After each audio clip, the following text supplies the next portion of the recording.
We're so glad that you could join us. If you're not familiar with the Parent Resource Center, we sit within the Office of Special Education at the CIFEX Education Center, where we are happy to welcome all families to access our supports and services, which include a lending library. We do one-to-one confidential consultations with families, connect families with community resources, and just try to do lots of parent learning opportunities like this throughout the school year. I was just telling Ann that we love to start the year with her. She's been our inaugural speaker for many, many years because she just always does such an amazing job giving us many practical tips that help parents start the year off in a great way. Ann is a former public schools teacher and an author, and she founded her practice, Educational Connections, in 1998. The Educational Connections provides virtual tutoring, executive functioning coaching, test prep, and college admissions counseling in Northern Virginia, DC, and beyond. And Anne and her team specialize in helping students with narratives and high school resumes, enabling them to stand out in very competitive college admissions environments. All right, I'm going to let Anne go on and she can tell you a little bit more about herself. And Anne, thank you so much for joining us this evening. Thank you so much, Kathleen. It's great to be here. And to all the parents and guardians out there, welcome. You are here this evening because you care deeply for your kids. And you're also here because you want to make a difference in the school year. Otherwise, you wouldn't take an entire hour out of your evening to ensure that this school year, the transition this year, is better than the years before. And it may also be the case that you've tried lots of things in the past. You've tried the number one tip, the very best solution, the most practical hack, and those things haven't worked. And this year, you're looking for sustainable systems to get you and your child through the school year. You've come to the right place. But you might also be thinking, I'm worried. I'm worried that the school year is going to be more of the same. I'm worried that I'm going to be the homework police again, that I'm going to have to poke and prod and cajole and really do anything to get my kids to focus and finish their work. I'm worried that I'm going to be driving to Michael's to get the poster board for that project that's due in the morning that my child completely forgot about the night before. And I'm worried that it won't be too long before the teacher is sending me messages about all those missing assignments. Well, I want to pause for just a moment and to think that actually those things don't have to happen this year. I want you to imagine that this year could be different, that this year is different. Your kids know what's due and when it's due. They submit their work on time, and they can find their materials without scrambling. And it is possible if you have the right systems and the right supports in place. And that's what we're going to talk about this evening. I know this to be true because our coaches have been helping kids with ADHD and other learning disabilities to improve their executive functions for 26 years. And this is important because if your child has ADHD, you know that it manifests itself as difficulty with executive function skills like being organized, planning ahead, and starting on time. And we know as coaches and as educators that we can bolster executive function skills. We can't fix them, there's no cure, but we can help kids to do better, to improve by incorporating systems. So systems are regular processes that you do on a regular basis. They're not, let me teach you this one time and cross my fingers that you know how to do this skill. No. Instead, kids with ADHD and other learning issues need help practicing these skills over time. So let's talk about the first thing that I mentioned, and that is organization. At this time of year, actually, everybody's pretty organized. You probably took your child to Target before the school year started and had that fun trip. And every student has a pretty organized backpack. They may even have these beautiful color-coded folders, and everything is just so. But I want you to think back to last year and think about Thanksgiving time or the holiday time. What did your child's backpack look like at that point? Chances are it looked nothing like it did on day one. Perhaps papers were crumpled up in the bottom of their backpack. Maybe if they're in the binder, they're sticking out every which way. And it's likely that those lovely color-coded folders that you bought for your child at the beginning of the year, well, those have gone unused. So when we think of organization, we often think about the basics like, oh, I need to have an organized backpack. I need to make sure my binders are organized. We might think, oh, we need to set up that perfect study space, and make sure that it's just, looks like a page out of the IKEA catalog. And although an organized study space is important, and it is, I'm not arguing with that, I will say that really making that study space not just organized, but optimized for focus is one of the most important things we can do with kids at the beginning of the year. And what I found in all these years of working with students and our coaches working with kids is that we want to bring kids into the equation to help them determine with us as their coaches what helps your focus and what hurts your focus. And when kids have say in it, when they can say, you know what, I do well like this, but not so much like that, something happens. They're more likely to have buy-in because they're practicing something we call metacognition, which is the process of thinking about your own thinking. And that's really important when you can identify what is helpful to you and what's not helpful. One of the tools that we use in our coaching sessions with kids is called the Focus Finder. And we have hundreds of tools in our executive function program, but I like this one, especially at the beginning of the school year. So basically, you can see it's this tool where it gives a lot of examples. Okay, let's think of the things that could be helpful to your focus and what might not be. And you can see the worksheet. By the way, we do this work virtually, so which lends itself perfectly to these situations. We'll pull up the Focus Finder, and you can see the pictures on the left. This is a student and her coach. And you can see that some of the fun things we use on the right. You can annotate the screen with kids. We can highlight, we can do drawings, all that kind of thing. But the Focus Finder is helpful because it will give suggestions. All right, do I work well in total silence? Do bright lights help me? What about my phone? Is my phone distracting, or should I have it on airplane mode? Do I do better if my phone is on the other side of the room? So we have this discussion with kids so that they know what their ideal place is like. And if you're interested in the Focus Finder to maybe do this with your child, some kids will let you do it with them. Some kids maybe not so much. Kids often let their coaches work with them in different ways, but I want to share this with you in case you're interested. You can go to our website, which is ectutoring.com/webinar-resources and find it there. And in fact, I'm going to share a lot of resources with you tonight, and everything I talk about is going to be in the same place. And I'll mention it again a little bit later. So that's the Focus Finder. So we talked about organization. It's so important for kids in sessions that we have with them. But as parents or guardians, you can work on these skills as well. One of the things I recommend that parents do is something called a clean sweep. And a clean sweep is basically 20 minutes of time you're going to carve out during the week. It might be a Sunday evening. I like Sunday evenings because it's a time where kids can get ready for the coming week and start the week in an organized fashion. And so the idea is that you set aside 20 minutes of time for everybody in your family, not just your messy kid. And parents, all your kids get in on the act. Turn up the radio in the background, or play some fun music that gets kids motivated. And during this time, you might be cleaning out your junk drawer, but kids are organizing their digital documents. Perhaps they're cleaning out their backpack. They're organizing folders in their binder, or maybe they're tidying up their study space. But the idea is that you're using 20 minutes each week to really provide consistency over time, so kids don't, fall completely off the wagon and they're so disorganized that they can't get back on track. I also like the idea of habit stacking this.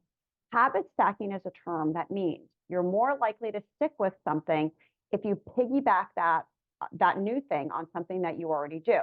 So maybe you eat Sunday dinners together most of the time. You can do this right afterwards. So we talked a little bit about staying organized with your study space, with your focus finder, with a clean sweep, and maintaining consistency. You can also stay organized not just with things, but with time and with assignments. And one of the things that we do in our sessions is that I think is extremely valuable to kids is to help them think ahead, to plan ahead and stay organized with their work. And to say, okay, I have this due on Friday. I'm going to break it down into smaller chunks. We'll talk about that in a second. But this concept of thinking ahead can also work well in families. So let's say that mornings are hectic in your family. You can teach this idea of planning ahead by considering a launching pad. And a launching pad is just a fancy term for a bin, a box, really any container that goes by the door from which your child exits in the morning. And the idea is teaching kids to plan ahead. At night, you say, all right, everybody, let's get everything into your launching pad. That means your papers are in your folder is in your binder is in your backpack, and your backpack is in your launching pad. Other things in your launching pad, your musical instruments, your sports equipment, whatever needs to go to school is in there the night before. So the next day, you launch into a new school day in an organized way. So what I found over time, and by the way, you can habit stack this too. Maybe you do it right before your child is getting ready to go to bed, for example. But parents can do a great job of helping with routines like this. It doesn't mean you're teaching kids how to do homework or doing some of the heavy lifting, but a routine is something that parents can absolutely do. And what I found is that if you also have difficulty with organization, I know I do. And so with my kids, both of whom have ADHD, I try to do things that made my life easier too. So on Sunday nights, we did this. We did the clean sweep where we'd get ready for the week, get organized, and that helped me too. Getting ready the night before, that helped me too. So don't feel like you have to do everything for your kids. It's okay. Think about what is going to make my life easier as well. And by the way, if you're interested in habit formation like I am, I think it's so fascinating how we as human beings develop habits and can make them a more predictable part of our life. We actually have an amazing ebook written by one of our coaches, Rachel, and it's called Get into the Habit with Your Kids: 3 Simple Ways to Create New Habits and to Strengthen Others. And you can get that on the site that I just mentioned, ectutoring.com/webinar-resources. All right, I've done a lot of talking. Let's switch gears for a second and talk about prioritization. It's important, just like organization. Prioritization basically means, okay, what am I going to do first, second, and third? I've got all this stuff to do. How am I even going to get started? And this seems easy to us as adults, but it is extremely difficult for many of our students. And in fact, they often ineffectively prioritize.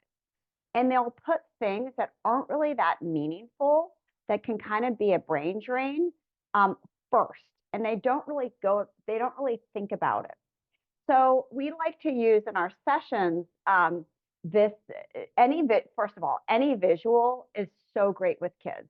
Anytime you can say, oh, look at this diagram. Let's talk about it. Look at this picture. What does this mean? It puts something like time and priorities, which is very vague to kids, and something that's more meaningful and concrete. So let's look at this example. If you're looking at your screen, you can see there's 3 jars. One has sand and pebbles, one has sand and pebbles and rocks. What do you notice about the one with sand, pebbles, and rocks? You don't have to answer, but think to yourself. Well, if you look closely, you see that not everything fits in the jar. Why is this? Because what happens when you put sand first and then pebbles and then rocks, not everything fits. Same with kids. Let's say sand is scrolling through your phone or, anything, looking at social media, watching videos on YouTube. Those are things that kids like to do, and they often put them first. But when you put the sand first, followed by pebbles, which would be something like math homework, might not be graded, but you still should do it. And then you wait until the last minute to do the things that mean a lot, like that big essay that's worth 25% of your grade. It doesn't go well. You run out of time. But what if you just change the direction of or the order in which you're doing things? What if you just started with your rocks and you said, let me start that essay first. I'm not going to really work on it for that long, but I'm going to start that first. Then you did your pebbles, and then you always have to make room for your sand. Now look what happened. Everything fits. It's the same with kids' schedules. And this is often an aha moment for kids, like, oh, okay, I get it. Let me just try it this way. And we'll practice it that way with kids to see if it makes a difference. And it pretty much always does. So when we work with kids, and I mentioned that our work is virtual, and we do a lot of screen sharing. We're working on, I'll show you some screenshots in a second. We're working through their LMS, which is, Canvas, Schoology, Blackboard, Google Classroom, whatever their homework portal is. We're wanting to see what they have going on. But the first part of the session, just the first few minutes, is a check-in, touch base on their progress, make sure they're staying organized. And then that's when we're going to their learning management system. We want to help them to figure out, okay, what do you have to do today, and what to do later on. We want them to prioritize that work into rocks, pebbles, and add sand, which I'll talk about in a second. And so that they basically answer two questions. What do I have, and when will I do it? So the when will I do it means, all right, you've got your list of things. Let's look at your calendar and all your extracurriculars. When might be some times that you can get these done? And we want to make sure that kids calendar it. Some kids will use their calendar beautifully. Some kids refuse to use their calendar, and that's okay because they can use lists. They can use Post-its. There's other ways to get around that. We help them to tackle the most dreaded assignment, the one that's going to be the hardest for them, the one they're likely to procrastinate, because we want them to have tools to be able to do this on their own when we're not there. And then lastly, we help them to anticipate obstacles. Okay, so you have these things on your calendar, but you also mentioned that you have that sports banquet on Thursday, and it looks like you have that big important test on Friday. What might you do if you don't have quite enough time to study? Or you mentioned that new show that just dropped on Netflix. What are you going to do if you feel like you can't stop binge watching it? What's a strategy to get you out of that situation? And the reason this is helpful is that kids are incredibly optimistic. I once had a student tell me, oh, Mrs. Dolin, I can totally write that essay, that 5-paragraph essay in 15 minutes. And I said, oh, how do you figure that? Well, 10 minutes per paragraph. Oh, have you researched this yet? Do you have your thesis? Oh, wait, no, I haven't done that yet. So often that's what happens with kids. So helping them anticipate obstacles is super helpful. So here's what a child's screen might look like through their learning management system like Canvas, which will populate their assignments onto a calendar. But we want to dig deeper. We want to go, for example, into their English class and see, all right, so show me exactly what you have that's coming up. Let's take a look at that rubric for that assignment. The rubric is really important guide. Let's look at that to see, what your expectations are of your teacher. Are there any overdue assignments we can tackle? So we really want to be the safety net for the child so that the parent knows, oh, these things are getting done. I know that my child isn't having overdue assignments. They're tackling things that they need to tackle.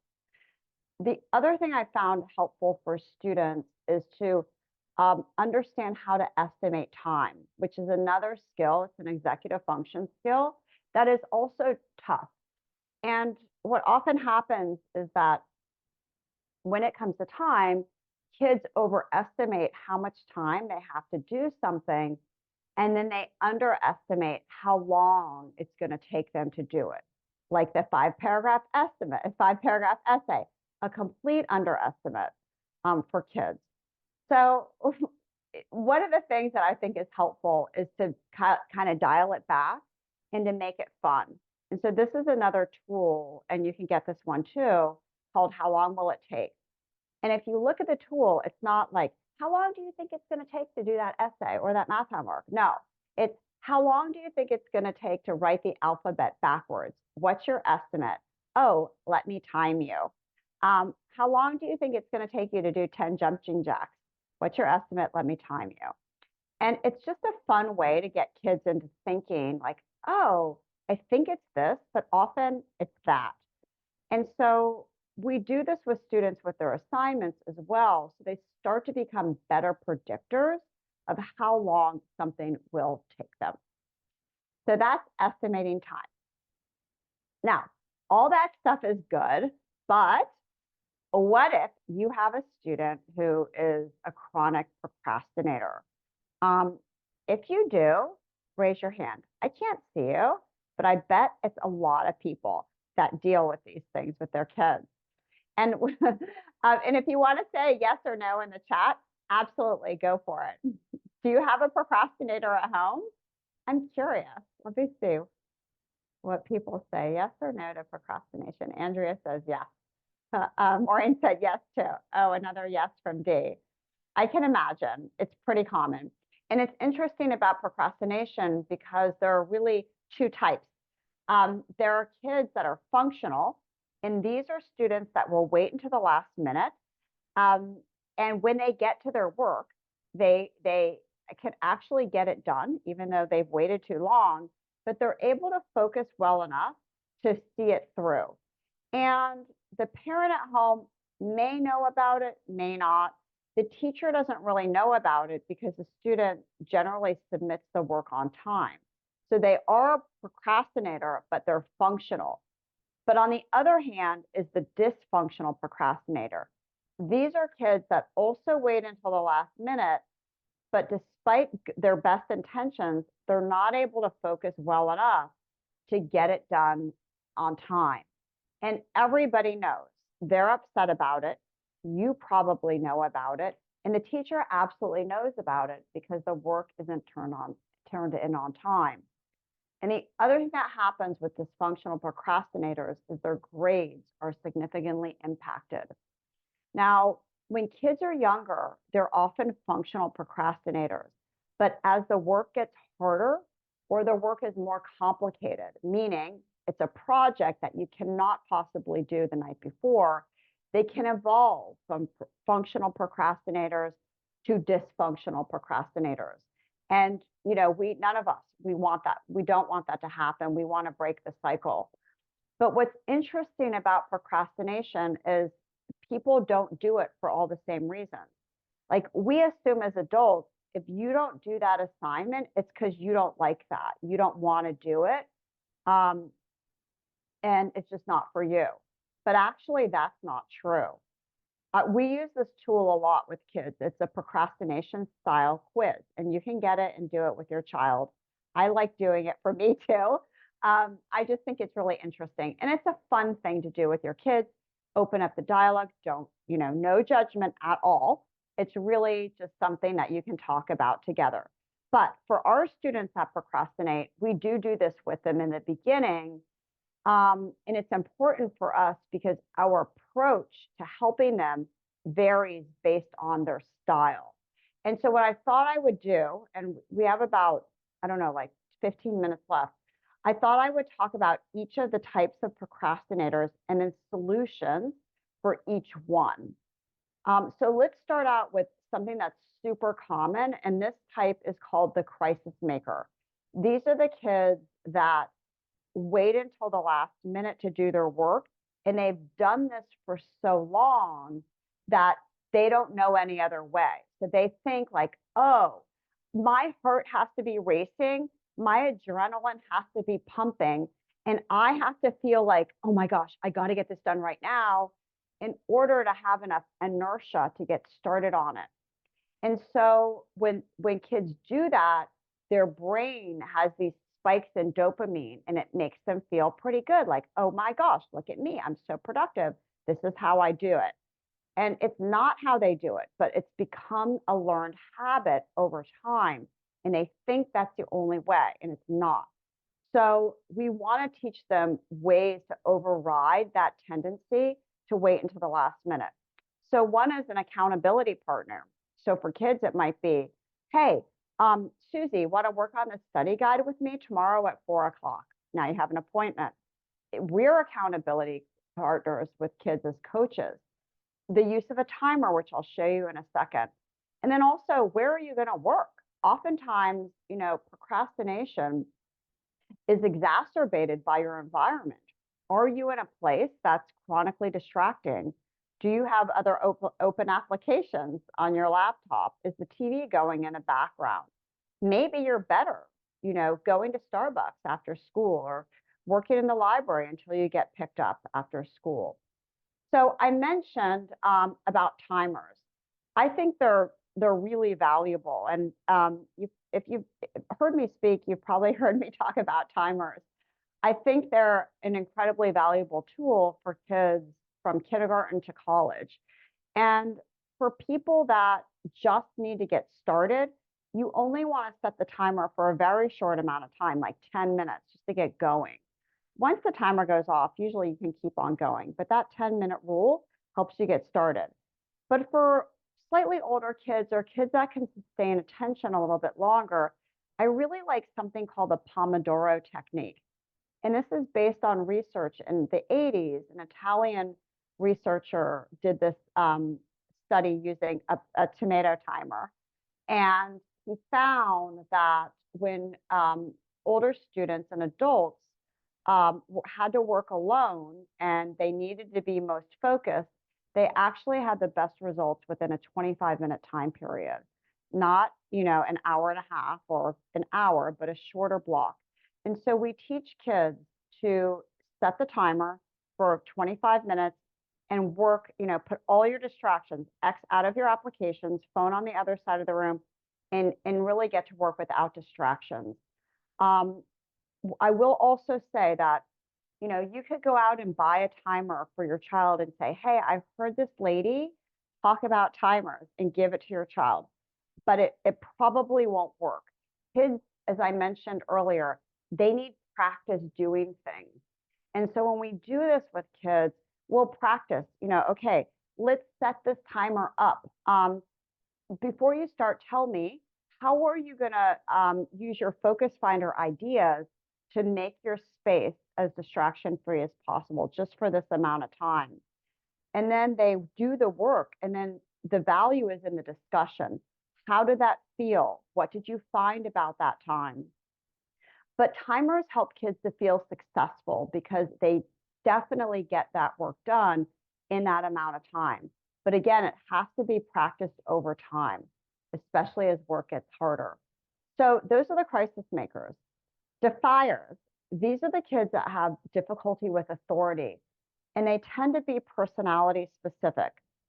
You might live with a defier in your house.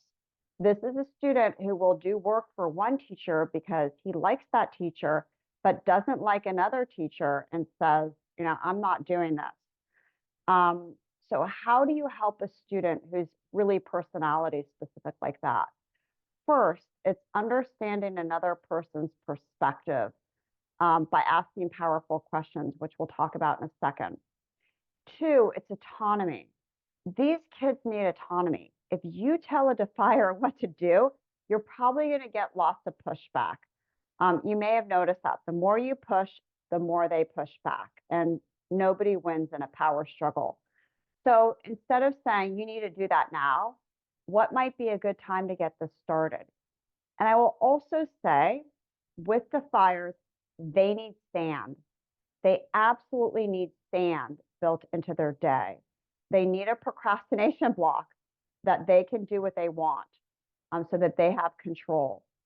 I've also found success in saying to kids that are defiers, I don't know, I have this new strategy. I don't know, it might work for you, it might not. And all of a sudden they're like, really? What is it? And that generally works better than, hey, I have this new thing you should try. That approach doesn't work with these kids. So I mentioned powerful questions. Let's say a student has a paper due Friday, but the teacher says, you know what, I want to see a rough draft on Wednesday.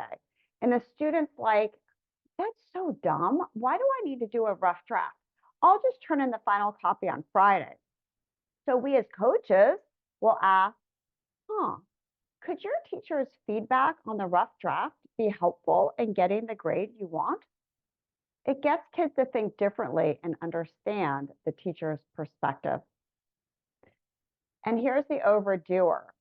This, we don't see this too much in younger students, but definitely as kids get older in high school, often in college, it's very common. You might do this yourself. You might know people like this, that they are people pleasers and they have a hard time saying no. So for these students, prioritizing their own rocks first, and to have the language to push back on their friends that say, hey, want to do this? Can you do this for me? Oh, let me think on that. Can I get back to you about that? And then for group projects, which often overdoers end up doing most of the work, we'll help kids to delegate to others. Oh, Rob, you said that you're so good at research. I wonder if this might be a good part of the project for you to do. What do you think? The other procrastination style is a dreamer. Dreamers assume that everything will work out and they don't like details. And sometimes what happens with dreamers is that they know that they have a tendency to be a dreamer and they don't like how that feels, that they're scrambling at the last minute. So often what we see is that they try to self-correct and they'll say to themselves, I got to focus more. I don't want to do this at the last minute anymore. I'm just going to start and get going on this, which they do. And then they put it aside and they don't think about it again until the last minute. Then they're in the same situation. So it's like a form of time blindness in a way. So we help them to backwards plan. What are my action steps into getting this done? It forces kids to think about the details. Body doubling is another strategy with an accountability partner. I'm going to work on this and you can work on this. And we're kind of doing things in a parallel universe. A Pomodoro, the timer again, works great with dreamers. And having that discussion, what did it feel like? Whoops, sorry, let me go back. And the last two, I'll quickly talk about these. One is the worrier. These are kids that have a lot of anxiety and stress, but they do not have good executive function skills. And so we teach them before they start. This is actually based on a study out of University of Chicago, looking at kids with test anxiety. They found that when really anxious kids go into a test, they have decreased performance because they're so nervous. And it's almost like the frontal lobe of their brain goes offline. And they found that when kids jot down all their fears before they start, they perform just as well as their non-anxious peers. And so when kids are feeling stressed and anxious, we'll say, you know what, let's do a brain dump of all your worries. Let's write these on stickies, put them on the whiteboard, or just jot them down, or let's just talk about them. What are you thinking? These are examples of things that kids have said. And when you do that, it just has this freeing way of being able to say, okay, I was worried about that. Now I'm ready to learn. So also with warriors, prioritizing rocks. Not everything is equally as important. Breaking rocks into manageable pieces. And then also understanding that some kids that are really anxious, they actually don't do that well with timers. But there's another way you can still break down your work. You can do it with timers or you can do it with tasks. So that would be, I really don't want to do this math. I'm just going to do 5 problems. take a break, and then I'll do the next 5. That's another way to get started. And then the last one is perfectionist, just like it sounds, want everything to be perfect. And what's helpful with these students is not to approach them when they're upset. They're in the moment, it's not perfect, they're all upset, they're crumpling their papers, throwing them across the room, really just all worked up.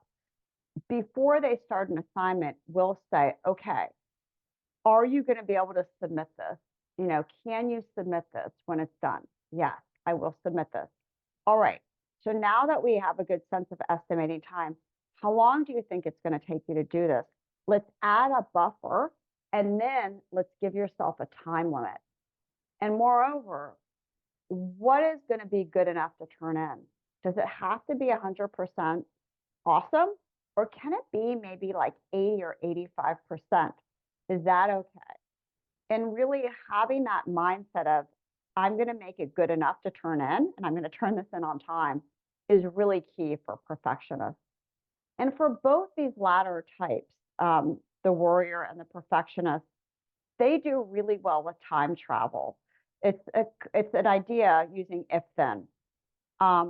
If I finish my math homework, then I can go to dinner with my friends and not have it hanging over my shoulders.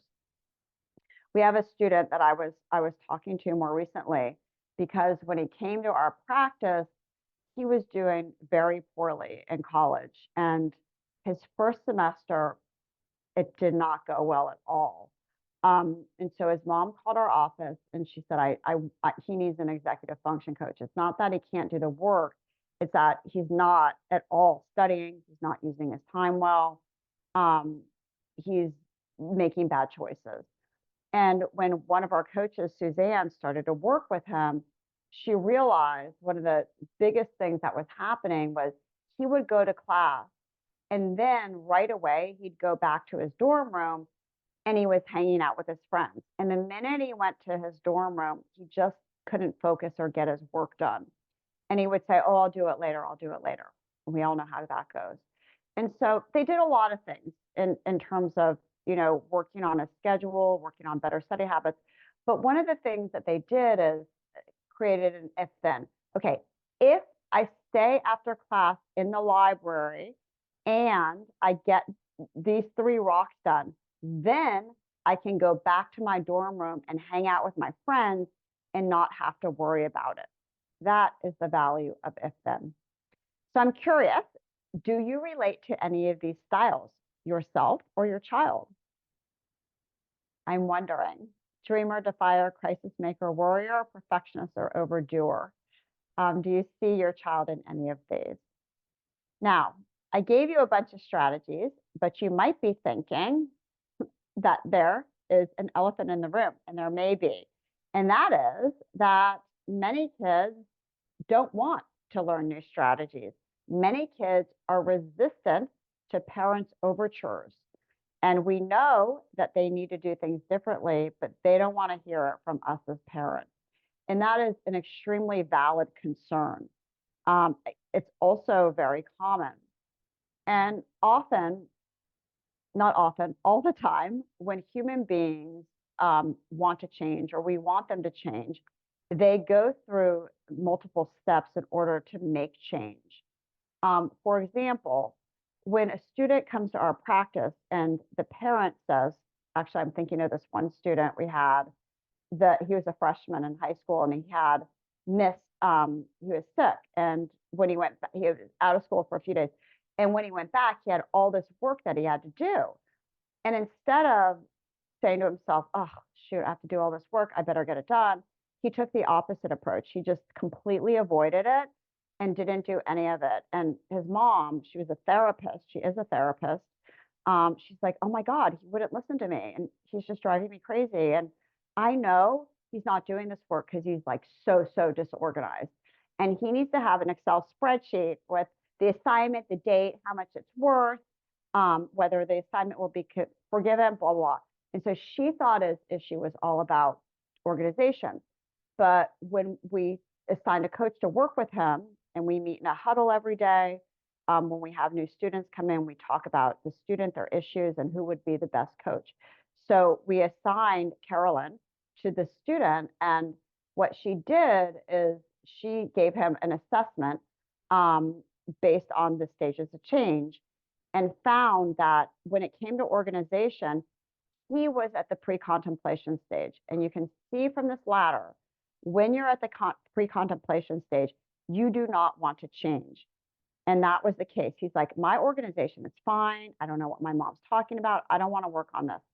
But it turns out that he was at the preparation stage um, for improving his study habits in a couple of his classes because he liked math and science and he was willing to do that. So we figured out, all right, you want to make up this work in these classes, you care about these classes, let's start there. And then later on, as we build trust and a relationship, we'll backdoor it and eventually work on the organization. But when kids are resistant, it doesn't work to work on the thing that they do not want to do. You have to figure out what is it that they're willing to come to the table, and you have to meet them where they are. And that's what works with resistant kids. Um, so it's part of really what we do. I mentioned this before, but it's our four-step process for these students: checking in, touching base on their progress, figuring out what's due, putting that on the calendar so that we can really be the safety net for that student, tackle dreaded assignments, and then again, lastly, anticipate obstacles. So these are the ways that kids can improve their executive function skills. And you can learn more about executive functions on our website, and it's ectutoring.com/executive-function. And I will say, you don't have to go it alone as a parent. There are resources out there for kids. It could be that your child is struggling in math. Maybe they see the teacher on a regular basis, not just one time, but over time. It could be there's a homework club after school. It could be that you want to hire a professional, which is what we do. And we're happy to have that discussion with you in terms of what might be best for your child. And I invite you to schedule a call with us. Kathy, Jennifer, and Ann Stewart all specialize in working with students and helping families with kids with ADHD and other learning issues. And you can schedule a 20-minute call to talk to them about your child. You'll share some history on their experiences with school. We'll share a little bit about our service. And even if it's not a match for what you're looking for, I promise you, you will get some great tips to help your child in their path forward. So Kathleen, I wanted to leave plenty of time for Q&A. If it's okay with you, I'm going to jump over to the chat. Does that sound good? Okay, awesome. All right, so I asked if people struggle with procrastination, and a lot of people said yes, and then somebody said, I do too. Okay, so somebody asked about the resources, ectutoring.com/webinar-resources. Also, I know Kathleen mentioned this, but this will be recorded and we will send out the recording tomorrow. Let's see, I have a dreamer, makes a plan but doesn't follow through, works as fast as he can and turns in messy. I totally get it. That's super common. Kids, they wait until the last minute, and the work that they produce isn't the quality that they could do if they hadn't waited until the last minute. So anytime you can ask your dreamer, you can boil it down to something really, really easy and say, oh, these are powerful questions. What might be the first step in getting started on that? Or what's something so small that you can do to get going on that assignment? So you're not asking them a hard question like, what are all the things you need to do? But you're just saying, what's something super easy and little you can do to get started? And often that's all dreamers need. That's all kids need. They just need to get over that hump of getting started. And so often it's our powerful questions that make a bigger difference in students than telling them what to do. Because after all, nobody really likes to be told what to do. How do you deal with a lack of motivation? And motivation is a tricky thing. In order to be motivated, you need to feel like you have mastery. There's three things. You need to feel like you have mastery over the material, meaning, let's say it's math. You feel confident enough that you can do the work. Sometimes kids, deep down inside, they don't feel capable. They don't feel they have mastery, and that's going to affect their motivation. They have to have autonomy. Autonomy means that they have to have the wherewithal instead of, you have to do it this way. It's that they have some say in how they want to do it. And then lastly, they have to see the purpose behind it. Like, here's the truth. Like, most kids don't like homework. But they see that, like, okay, in this math, I hate math, and I really don't even care about the Pythagorean theorem because in my life, I will probably never use this. However, I do understand that if I get a decent grade in this class, it's going to help me, it's going to help my overall GPA. And eventually, I want to go to film school. Um, Maybe the students are creative, but um, it, you know, I know that this is a building block. So they ultimately see the purpose down the line. And really, this is called the self-determination theory. It really is these three things have to be present. And so when something's missing, that's what makes motivation hard. So motivation isn't like I can flip a switch and make a student motivated. It's usually helping to quell, those issues that they're struggling with and building those up and helping with students that way. What about the other elephant in the room when it comes to competing, distracting games, internet, yet school assignments virtually are online. So it's hard to know what my child is working on. Christina, I 100% get what you're saying. You're right. That is the other elephant in the room, that our students are more distracted than ever before, and COVID absolutely made it worse for them, because they were left for their own devices for so long. Here's the thing, there's lots of website blockers out there. There's things like self-control, stay focused. They all really do the same thing. And parents have said, oh, I'm going to, put this website blocker on my child's computer. I'm going to turn the Wi-Fi off, or, do whatever it is. But really what I've found with kids is there's a couple things. One is to have a discussion, using the words I've noticed. I've noticed that you're often watching YouTube when you said you were doing your homework. Can you tell me about that? And really, hearing from their end how they're feeling about things. Oftentimes kids will say to us when we bring it up, they'll say, I just can't stop myself from doing that. I'm not sure how to, tackle this when my brain says do that. And so oftentimes it's having a discussion with kids, to see if they see it as an issue. The other thing that the research says about that is, kids are going to be online. They're going to do the things that we don't want them to do.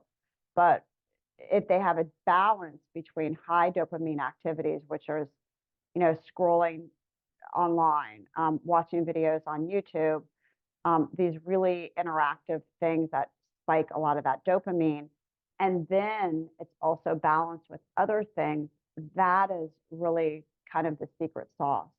So instead of, whatever, there's nothing I can do about it, really encouraging them to put that down and then go outside or walk the dog or do something else, that there's a greater balance.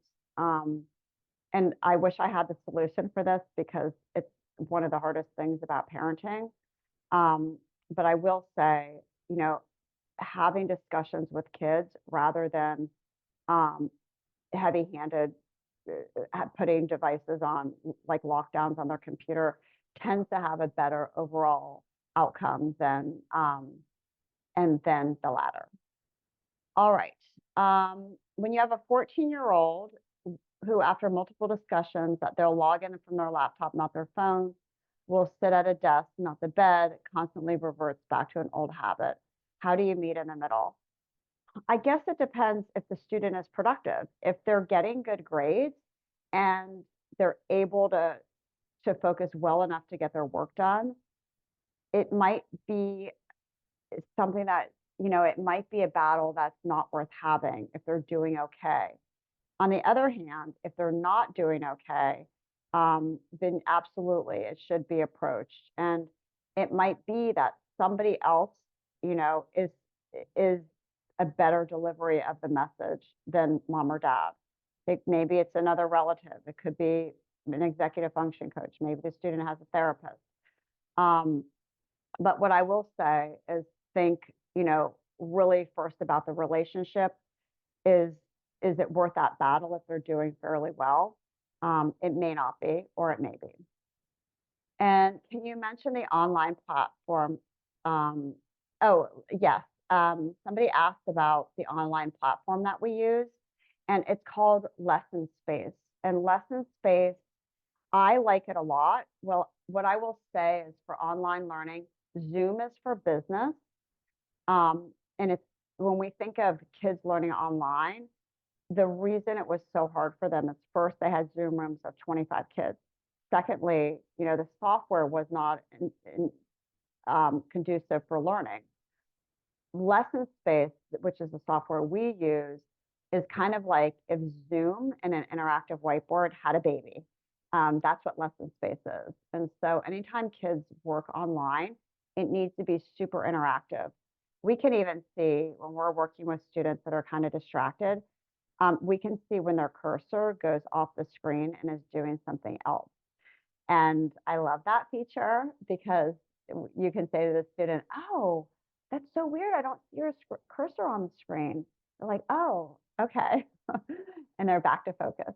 But I personally like all the features of it that make it, kids are able to use emojis and different graphing calculators and all kinds of things that make learning fun.